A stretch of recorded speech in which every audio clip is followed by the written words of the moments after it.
നമ്മുടെ ഓരോ നിസ്കാരങ്ങളിലും നമ്മുടെ ജീവിതത്തിൽ ആവശ്യമായ വളരെ പ്രധാനപ്പെട്ട കുറച്ച് കാര്യങ്ങൾ ഉൾക്കൊള്ളിച്ചുകൊണ്ടുള്ള ഒരു മനോഹരമായ ഒരു പ്രാർത്ഥനയുണ്ട്. ഏതാണെന്നറിയോ?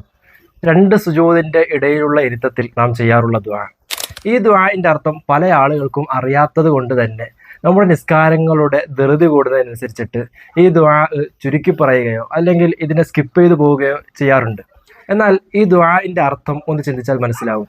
റബ്ബി ഗഫിർലി, എനിക്ക് നീ പുറത്തു തരണേ അല്ലാ. വറഹംനി, എനിക്ക് നീ കരുണ ചെയ്യണേ അല്ലാ.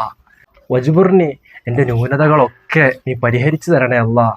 വറഫഅനി, എന്നെ നീ ഉയർത്തണേ അല്ലാ. വഹ്ദിനി, എനിക്ക് നീ സന്മാർഗം നൽകണേ അല്ലാ. വആഫിനി, എനിക്ക് നീ ആരോഗ്യത്തോടു കൂടിയുള്ള ഒരു ജീവിതം നൽകണേ അല്ലാ.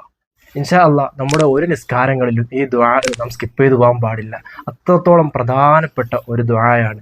എല്ലാവരും എല്ലാ നിസ്കാരങ്ങളിലും പൂർണ്ണമായിട്ട് തന്നെ ചൊല്ലാൻ ശ്രമിക്കുക. അല്ലാഹു തൗഫീഖ് നൽകട്ടെ.